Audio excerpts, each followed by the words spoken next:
Now joined by Tim Lawton, a Conservative MP from the South Coast who currently serves on the Home Affairs Select Committee, and Hassan Akkad, an asylum seeker who's been granted leave to remain here for 5 years. He features in a video that's been projected on the White Cliffs of Dover. Hello everyone. Apologies for taking over the cliff. My name is Hassan, and 5 years ago I was on the other side of this channel trying to cross here. Crossing the sea on a rubber dinghy is terrifying and devastating. Devastating because it makes you feel so helpless and insignificant, and I wouldn't wish it on my worst enemy. We did not choose for our countries to become so unsafe that even the Deadly Sea offered a better prospect. You were in France. That's not a country that's going to persecute you. Why didn't you claim asylum there? Because I want to claim asylum in Britain. I have the full right to live and claim asylum wherever I want. Actually, that's not what the law says, is it? The law says you need to claim asylum in the country where you first arrive. That's safe. It's, yeah, where it's safe. France is a safe country, right? France is a safe country, but but crossing and the channel to claim asylum in Britain for me is not illegal. It's not illegal for migrants to come here and seek asylum. It's my right.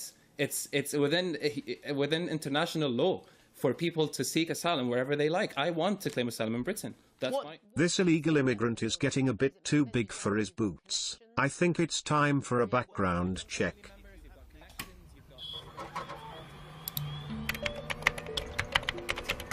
Hassan Akkad is presented as a poor and oppressed refugee. He worked as an English teacher and as a photographer in Syria. After accusations of being a spy by Bashar al-Assad, he fled directly to Britain. He first became a public figure after filming his journey for an award-winning BBC documentary. Exactly 20 months ago, I was on a dinghy trying to cross from Turkey to Greece, and I'm here right now. It's... Let's have a quick viewing of Exodus to see what all the fuss is about. When I think about how Syria was, it is very happy memories.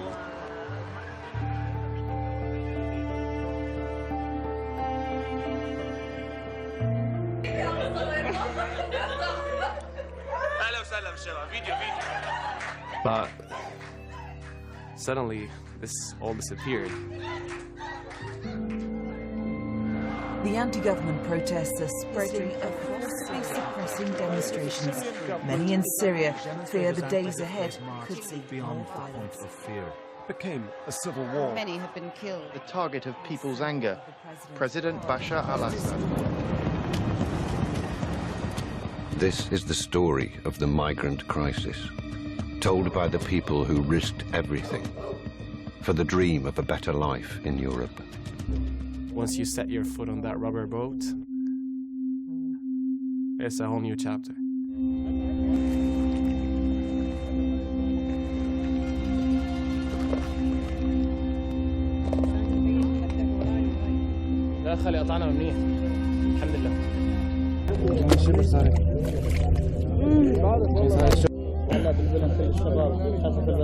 يلا جاهزين.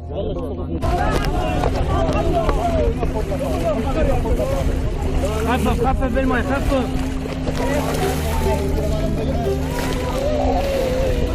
After half an hour, the Coast Guards showed up. The Turkish Coast Guards showed up. After 3 or 4 days from being off the grid, we finally made it. Finally made it to Greece. The boat capsized. We lost all our shit. All our bags were gone. The back door of the van broke because around 26 people were stacked in the van. Around 27 to 26 people. And an hour and a half is going to take us until Austria. A friend of mine knows someone who has around 9 people from his family who made it to the UK using a fake passport. I got here my new passport, and here's my new name. Aredo Nesla.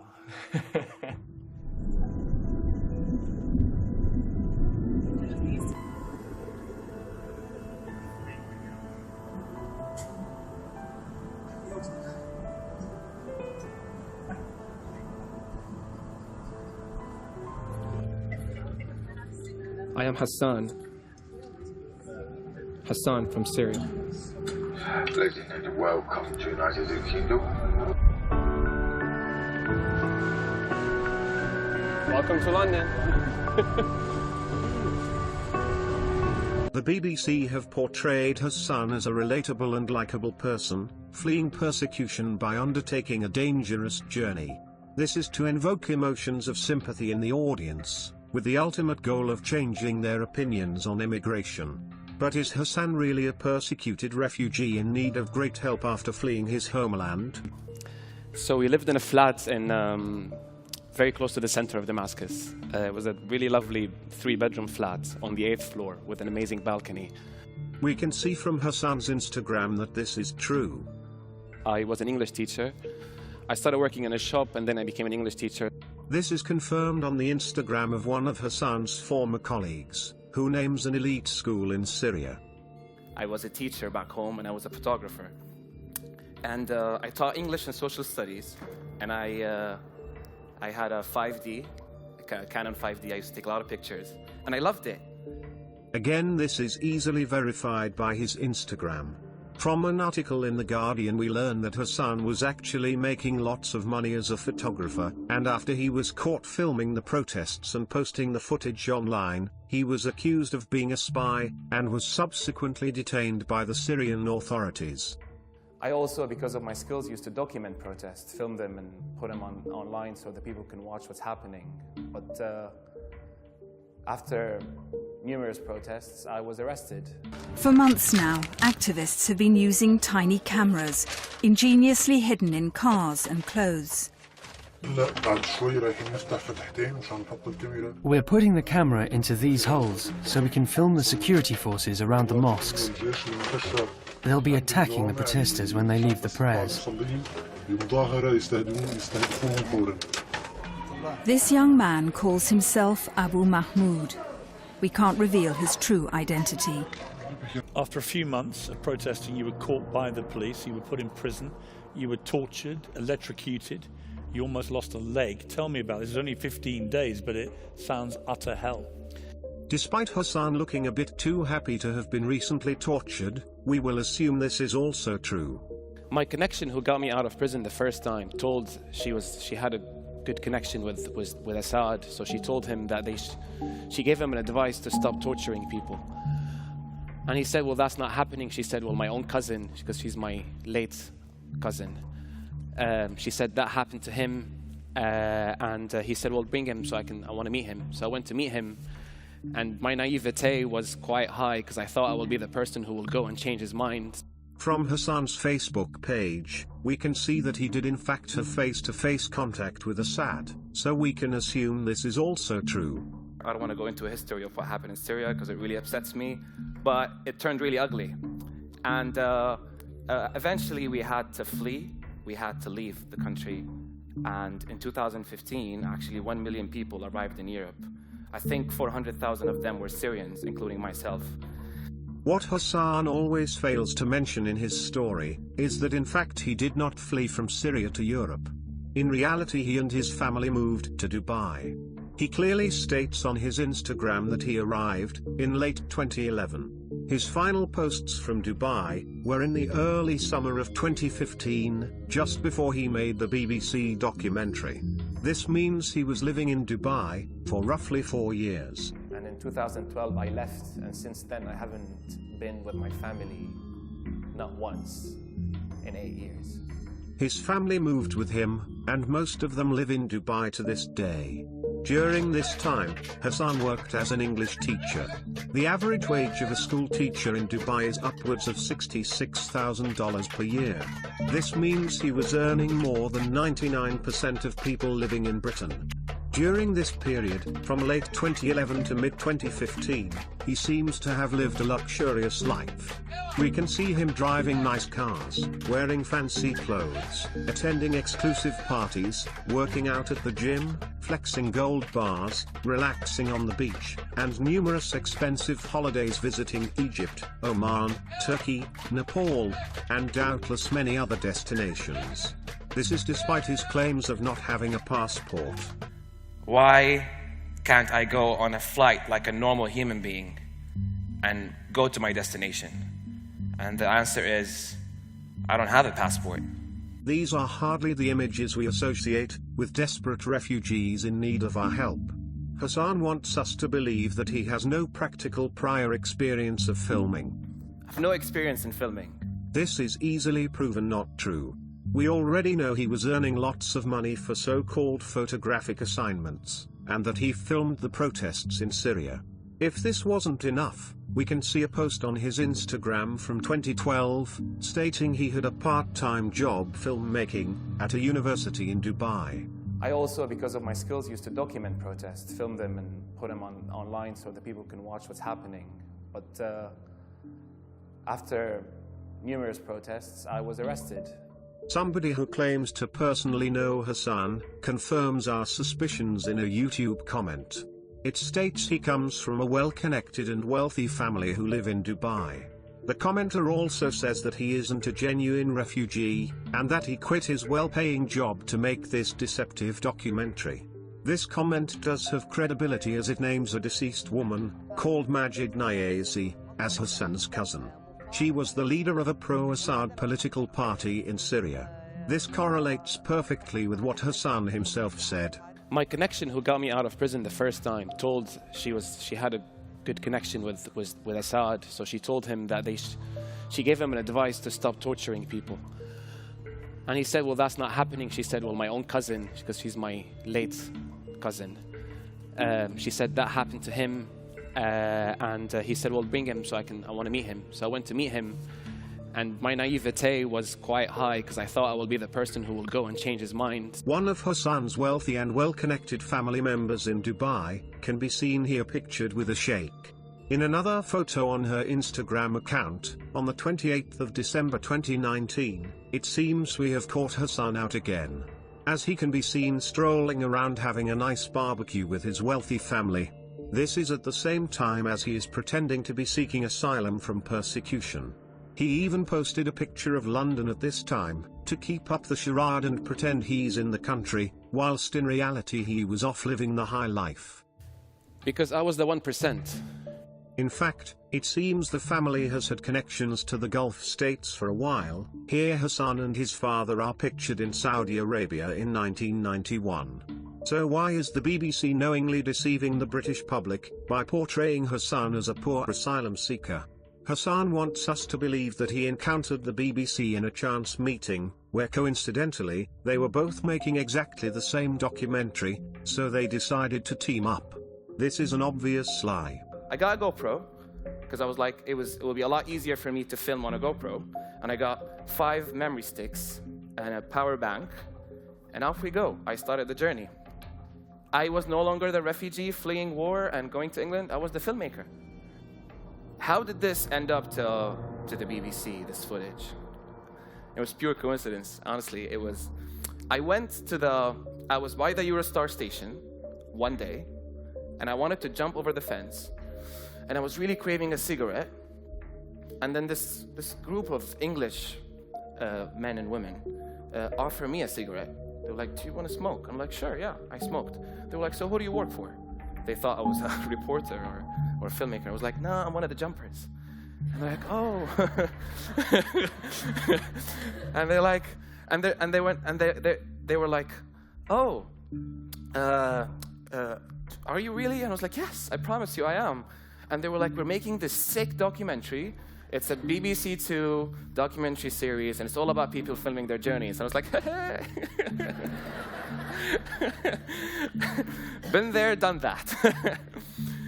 And they were like, listen, we really want you to be on this project. And I was like, sure. And it worked.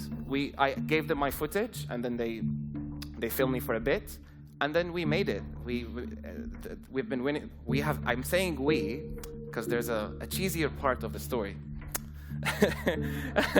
So because it did really well, this project, and it's been winning awards like crazy, the BBC commissioned Kia Films to do a follow-up, and I'm working on it as an AP. Check me out.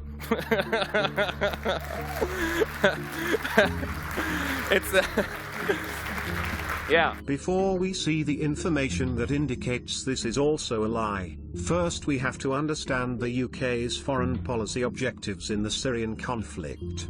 I'm not even going to attempt to fully explain the Syrian war and the factions involved, but if you want to learn about it in greater depth, I would recommend Syrian Girls channel, the link is in the description.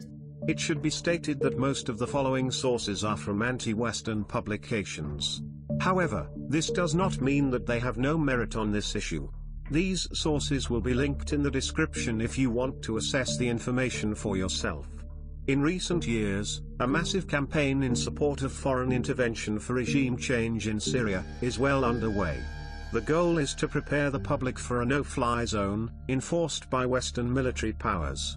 This is how the disastrous invasions of Iraq and Libya began. This campaign is spearheaded by so-called humanitarian interventionists and non-governmental organizations. These are backed by various governments, and war hawks like John McCain. They hide their true warmongering intentions behind liberal language and left-wing social justice campaigns. In 2014, one such organization known as the White Helmets was founded by a former British intelligence officer called James LeMessurier. The White Helmets are a pro-regime change group that operate within the areas of Syria that are not controlled by Assad. James set up the White Helmets while he was employed by an organization called ARC Group. So I run an organization called Mayday Rescue, and we do international search and rescue in war zones. And probably what we are best known for is setting up an organization in Syria called the White Helmets. Both the White Helmets and ARC Group are funded predominantly by the British state. They receive tens of millions of pounds every year from Western governments. Being funded by UK taxpayers and people being trained by former UK military staff, absolutely overwhelming to see it. And of course, a mine clearing operation being done by the White Helmets. They are fantastically brave, these White Helmets. I'm proud to say we're giving them another, I think, £32 million of funding as part of a wider £65 million package for non-humanitarian aid. So it's basically a huge chain of actions and support by the UK. Alistair Harris is the CEO of ARC Group. He also has a long history of working for the British National Security Complex. Both Alistair and James have been awarded as Officers of the Order of the British Empire. The White Helmets funding organisation, Mayday Rescue, was initially registered in Dubai. This is also where ARC Group is based. Although James mainly works from Istanbul in Turkey, where he trains the White Helmets before they cross the border into Syria. The White Helmets are officially a civil defense organisation. They rescue people from the impacts of war, such as collapsed buildings. They purport to be a non-partisan and impartial group who are simply there in a humanitarian capacity. However, it has been demonstrated beyond reasonable doubt that many members of the White Helmets are in fact affiliated with, or themselves members of, radical Islamist terrorist groups, such as Al-Qaeda. I will not go into this in further detail here, but I will leave a few links below to this information.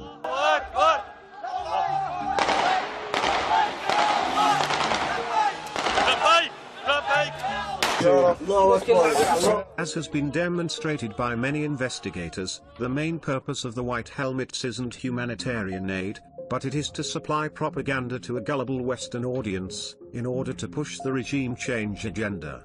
The best example of this is the Oscar-winning Netflix documentary of the same name.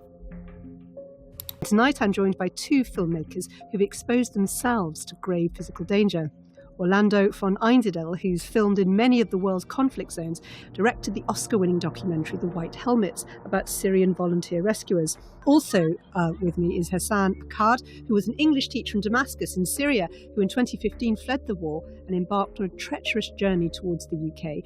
So I know that films can actually make change, and I know that storytellers and filmmakers are parts of the solution in any crisis. Because it was my duty as a wannabe filmmaker to put a face on the crisis and to document it very well. And what about for you, Orlando? Well, I think, like Hassan was saying, numbers and figures about crises, they can be numbing, they're alienating, but actually documentary film, it can create a real empathy bridge between people from Syria and people sitting in London, Los Angeles, and that connection between two people, that can move you, and that might move you then to take action and do something after watching a film. So it can be, that's why I believe it's really important. A public relations company called the Syria Campaign, which is based in the UK, is the main force behind lobbying Western governments for regime change in Syria. Later in the video I shall detail how the Syria Campaign are closely partnered with ARC Group and the White Helmets. The Syria Campaign even manage the White Helmets website and social media accounts. They are at the center of an extensive network of activists. They frequently organize protests and political actions.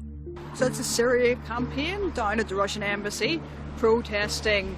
Again, they claim to be impartial, but they are funded mainly by an anti-Assad Syrian oil billionaire, who is exiled in the UK, and is a large donor to the Conservative Party.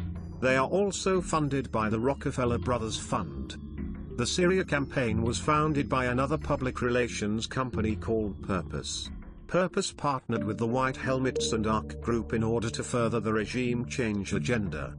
So at Purpose, we started this effort called the Syria Campaign. We found this group of volunteer search and rescue workers who pulled people out of the rubble in Syria and saved lives. And so we realized that if we could tell their story in a way that was incredibly emotionally potent, that built some real intensity around their values, we had a real shot of shifting the narrative on Syria. Purpose was founded by Jeremy Hymans, who has been described as the world's most influential Australian, among other things. We started by creating the brand My Big Gay Legal Wedding, by doing the framing and storytelling that would capture people's imagination, that would get them excited, that would make them sort of stop a little bit and engage with the issue differently. Previously in Jeremy's career, he founded another lobby group called Avaz, which was instrumental in campaigning for regime change in Libya. However, his new venture, Purpose, is best known for its work on liberal social issues for well-funded progressive clients. We can create big change from the bottom up. We gathered the best campaigners, strategists, designers, and storytellers. And slowly, we grew. In 2014, Anna Nolan became the Syria Campaign's project director, even as she remained listed as the strategy director at Purpose. So it's a Syria Campaign down at the Russian embassy protesting. Anna's main job was to market the White Helmets and to push Syrian activists into the mainstream media. Her close partnership with James of ARC Group and the White Helmets is demonstrated in a post on her Twitter account. After his suspicious death in 2019, she posted a picture that she took inside his office in Istanbul, which is the headquarters for coordinating the White Helmets strategy. This shows that they were closely working with each other. Despite the facade of impartiality, it quickly becomes clear that the tight network of NGOs and public relations companies are just tentacles of the same organization. So what do these key individuals and organizations have to do with Hassan? The trail from the NGO network to Hassan starts with a very interesting set of documents, which were recently leaked by a group claiming to be anonymous. The veracity of the hacked documents was confirmed by the British government. The documents detail how British intelligence contractors, such as ARC Group, developed a huge propaganda infrastructure. This was in order to support revolution and regime change. I recommend you go through this article yourself, but for now I will summarize the relevant points. The following documents are reports by ARC Group, done for the UK Foreign Office. ARC Group had over $66 million worth of contracts with Western governments. They said its focus since 2012 has been delivering highly effective programming for the governments of the United Kingdom, the United States, and others. They admit that they aim to improve the jihadist appearance of the anti-Assad forces by softening their image. They admitted having operatives on the ground inside Syria at the beginning of the regime change attempt in 2011. They trained all levels of the Syrian opposition in communications, including citizen journalism workshops with Syrian activists. More than 150 activists were trained and equipped by them, on topics including the basics of camera handling, etc. This included at least 23 photographers. They claimed to have trained over 1,400 people overall, and dispersed more than 53,000 individual pieces of equipment. The Syrian activists were trained in citizen journalism, mainly at a specialist facility in Turkey. It seems highly likely that Hassan was working with ARC Group as a photographer. He was a well-connected, anti-Assad activist, with good English language skills, and was trained in photography. He even admitted earning large amounts of money conducting so-called photographic assignments, as well as posting footage of anti-Assad protests online. I also, because of my skills, used to document protests, film them and put them online so that people can watch what's happening. But after numerous protests, I was arrested. He was even suspected of spying by Syrian military intelligence, after traveling to Turkey, the location of ARC Group's training center. But I was detained again, for no reason, other than going to Turkey on holiday. He eventually had to flee Syria to Dubai, where the headquarters of ARC Group is located. We also learn from the leaked documents that ARC Group coordinated communications between the White Helmets and the Syria campaign. ARC Group takes credit for masterminding an internationally focused communications campaign, designed to raise global awareness of the White Helmets. Following discussions with ARC Group, the Syria campaign selected the White Helmets to front its push to keep Syria in the news as much as possible. We learn that ARC Group created and continues to run a Twitter feed and Facebook page on behalf of the White Helmets. However, this seems to have been subcontracted out to the Syria campaign now.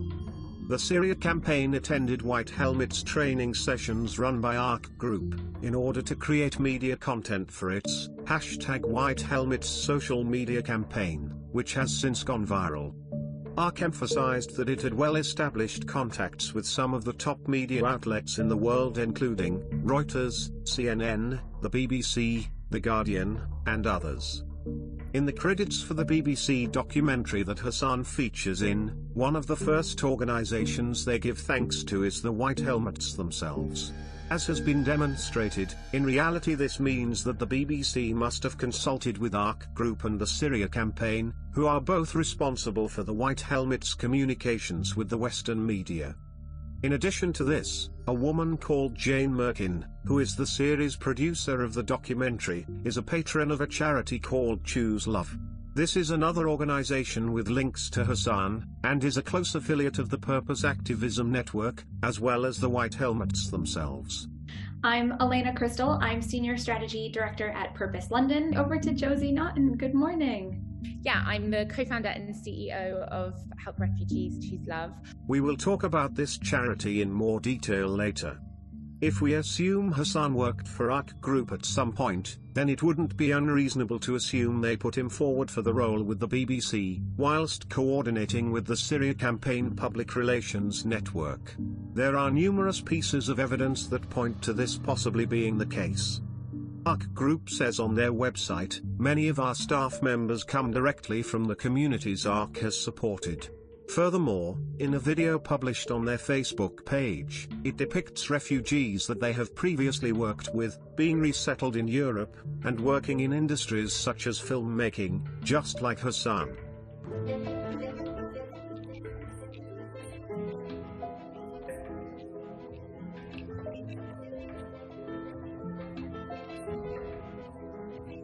Hey! Welcome to this new episode of De Damas à l'Alsace. In the leaked documents, there is some interesting information about another UK government contractor called Innovative Communications Strategies, or Incostrat. This company was founded by Emma Winberg.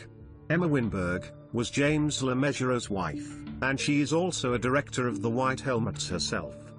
Incostrat said that journalists have often reached out to us in search of the appropriate people for their programs. They confirm that they plant their own Syrian opposition activists in BBC reports. How did this end up to the BBC, this footage? It was pure coincidence, honestly, it was. They added, "We encouraged the Syrians to maintain the relationships with the journalists in the BBC instead of using ourselves as the conduit." The BBC commissioned Kia Films to do a follow-up, and I'm working on it as an AP. Check me out. Although it is unlikely that Emma Winberg herself was involved with Hassan, as the dates of her involvement don't line up. However, this information is indicative of the techniques used by her husband and other colleagues. So we know that James, Anna and Alistair were all involved in the production of the BBC documentary, because they were, in effect, credited by proxy. And now we also know that they recommend their own Syrian opposition activists for BBC projects, usually people they have worked with in the past. It all adds up. In discussing the problems faced during the production of their documentary, the BBC filmmakers stated they had a lot of trouble finding a suitable Syrian. It's been full of challenges, this film. Finding people... at the beginning we wanted to find people as near to source, if not at source, as possible, so film them leaving. In Syria that's quite difficult because it's a dangerous place to go. The key footage they needed, but had trouble obtaining, was footage of crossing the sea in a dinghy. I think that the user-generated footage that we've got is unique, and I don't think anybody else has got it in quite that way.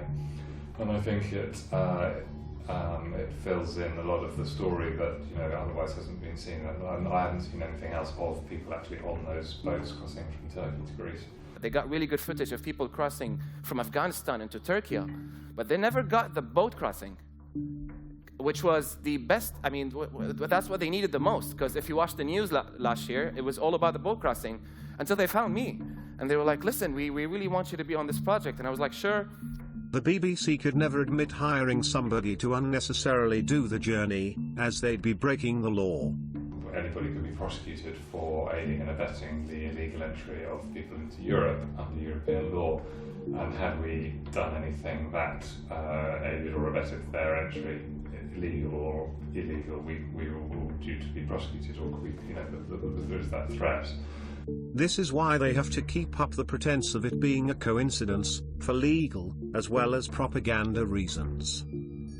How did this end up to the BBC, this footage? It was pure coincidence, honestly, it was. Perhaps they approached the White Helmets representatives to recommend somebody for the role after having difficulties obtaining the footage they required. In fact, we even have proof from the leaked documents that they have no moral objections to faking an event for the media. Listed under guerrilla tactics, Emma Winberg's company stated that they will initiate an event to create the media effect. As a side note, this brief statement has vast implications for other events in Syria that have created a vast media effect. It's made it more difficult for the UK to launch any kind of attack without putting it to Parliament.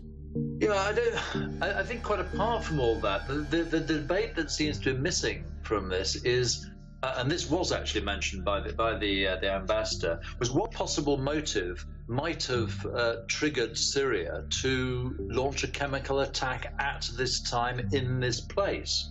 The Syrians are winning. Don't take my word for it. Take the American military's word for it. General Virgil, the head of CENTCOM, he said to Congress the other day, Assad has won this war, and we need to face that. So, and then you got last week the statement by Trump, or the tweet by Trump, that America had finished with ISIL and we were going to pull out soon, very soon. And then suddenly you get... Okay, I'm very sorry. You've been very patient waiting for us, but we do need to leave it there. I'm very sorry. Thank you very much indeed. More to come on Sky News. Do stay tuned.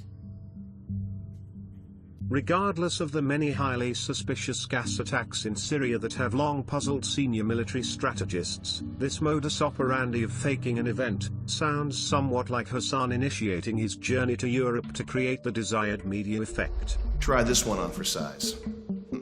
In addition to the leaked documents, there is other information which suggests Hassan has a close affiliation with this public relations network.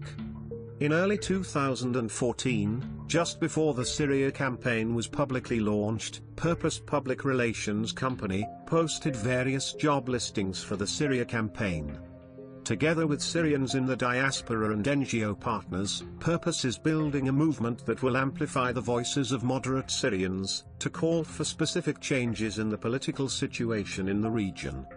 They would report to a strategist based primarily in London, but will work closely with the Purpose teams in both London and New York. In another job listing they wrote, "You don't need to be an expert on Syria or speak Arabic." This is because they would be working in close coordination with an unnamed Syrian communications officer. On the 1st of July, 2014, just a few months after these job listings, Hassan flew from Dubai to Istanbul. Or put alternatively, he flew from the location of ARC Group's headquarters, to the location of the White Helmets' headquarters. Istanbul is where James planned the White Helmets' strategy and trained their operatives. We know Anna Nolan, the director of the Syria campaign, also frequents these offices too. Did Hassan go to Istanbul for a job interview, or perhaps job training during his time here? There are numerous further links between Hassan, the Syria campaign, and the wider Purpose Public Relations network that suggest this could be the case. Anna Nolan, the project director of the Syria campaign, and Hassan frequently interact on Twitter. As we can see here, she retweets him regularly. This indicates they know each other and that they are ideologically aligned. She comes straight to Hassan's defense after he had an altercation with an opposing activist group. Hassan also frequently retweets the Syria campaign.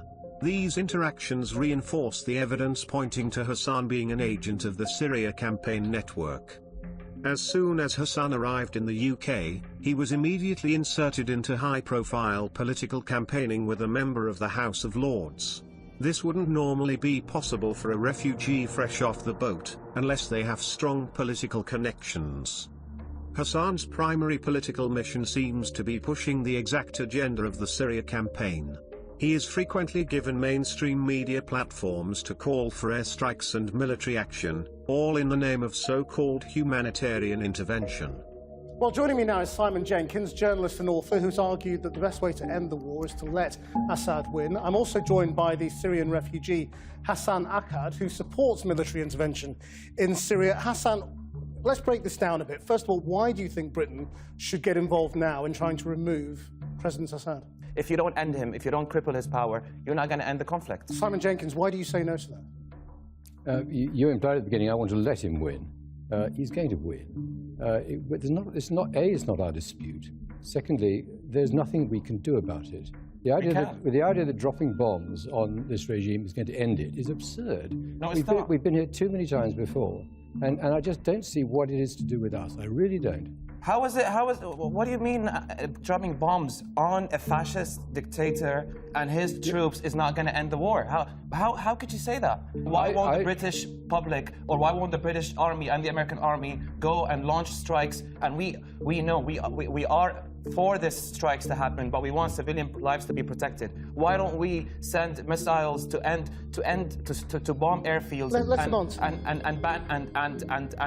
and stop Assad from killing civilians? Why not? The one way to stop him would be to send in massive ground forces. We're not going to do that. We would be drawn into something that we couldn't win, that British lives would be at stake, and that we would end up in some dreadful quagmire that risks escalation and war with Russia. If we don't intervene now, how can you assure me that Assad is not going to use chemical weapons against 4 million Syrians in Idlib? Do you want the blood of these 4 million Syrians on your hands? They're not on my hands. I'm sorry, they're not. But on they my are. hands. They are though. If your argument is that we should let it happen and work out and let Assad win, then the blood of these people is on your hands. Anytime there is a protest related to Syria, Hassan is there to assert his strong pro-interventionist opinions. Us Syrians, us as Syrians, majority of us, I don't want to say all of us, majority of us, even if the devil himself bombs Assad, we're with him. Just going to say that. What do you think? Bombing an airbase is a good thing. On social media, Hassan repeatedly pushes the propaganda produced by the White Helmets and Dark Group, which is intended to reinforce humanitarian interventionist narratives to a Western audience. In this article he appears alongside James LeMessurier as a leading voice of authority when it comes to dismissing so-called conspiracy theorist anti-war activists. When Hassan isn't lobbying for war, he is inserted into almost every other social justice campaign. His job is to tell us all the correct opinions that woke capital demands we have. He is a full-time professional activist, and is employed by an organization called Choose Love. My name is Hassan Akkad. I'm from Syria, from Damascus. I am a refugee myself. I left Syria in 2015 and I've done the journey through Europe to the UK. I'm now Help Refugees Ambassador. I understand the most how essential these items are for the people, refugees and migrants who are still stuck in camps in Europe. They mainly lobby for refugees and open borders. It was founded by a group of well-connected North London Champagne socialists who all work in the media. I'm Leanna Bird, and in 1919, my grandmother and her family fled from Russia during the revolution. She was just 10 years old, and they faced persecution for being Jews, but also because my great-grandfather was an intellectual. Now I'm a broadcaster and the co-founder of Help Refugees. Choose Love seems to be another node in the Purpose Public Relations network. They are certainly closely affiliated with each other. I'm Elena Crystal. I'm Senior Strategy Director at Purpose London. Over to Josie Naughton. Good morning. Yeah, I'm the co-founder and CEO of Help Refugees, Choose Love. Choose Love frequently spread material from the White Helmets on social media. They were even formally partnered with them at one point, although most information about this seems to have been removed, except a footnote on their website. Most interesting, however, is their links to the Syria campaign. They don't formally advertise a direct partnership, but there is a few things that strongly suggest a closer relationship than the surface-level interactions on social media. In 2017, the communications director of the Syria campaign was somebody called James Turner. In this video we can see James coordinating activities at the Choose Love shop. Hassan is even in the shop with him. And this has been a real creative collaboration. You know, it's not a client-agency relationship. We're working together because we have shared values. My name is Hassan Akkad. I'm from Syria, from Damascus. I am a refugee myself. I left Syria in 2015 and I've done the journey through Europe to the UK. I'm now Help Refugees Ambassador.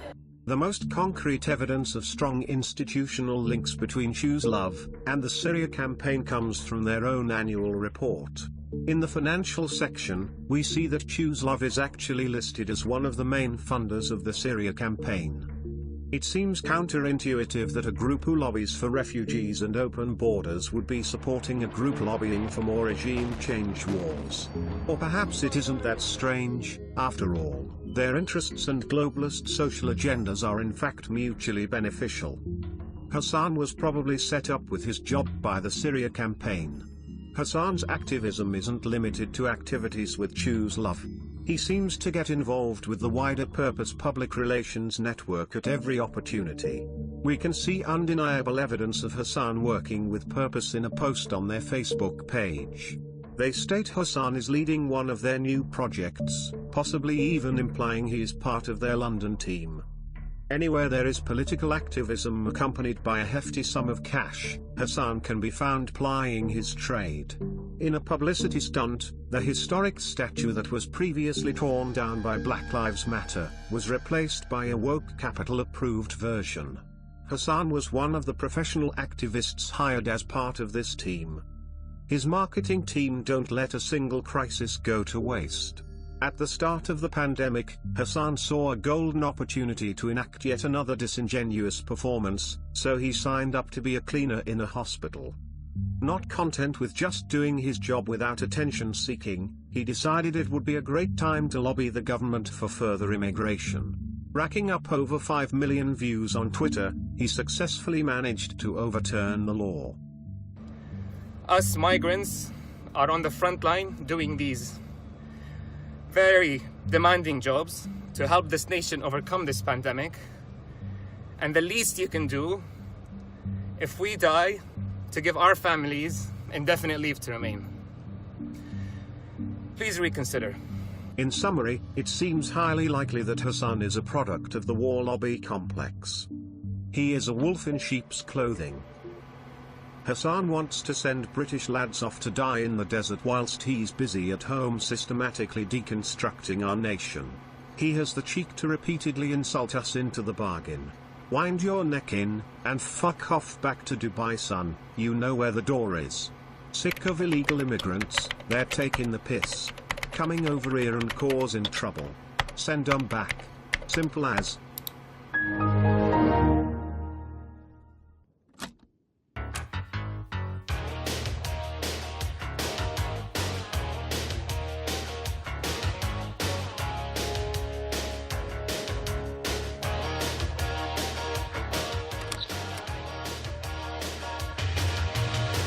انت خلصت الشغل اللي قلت لك عليه؟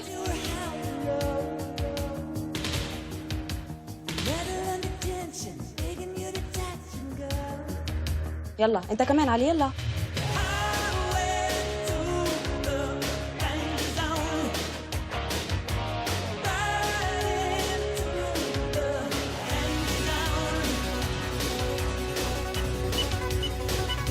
Buddha 1, you've got a pair of homophobes. 12 o'clock, 15 miles.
Yeah, there it is, the gay bomb. It's a gay bomb, baby.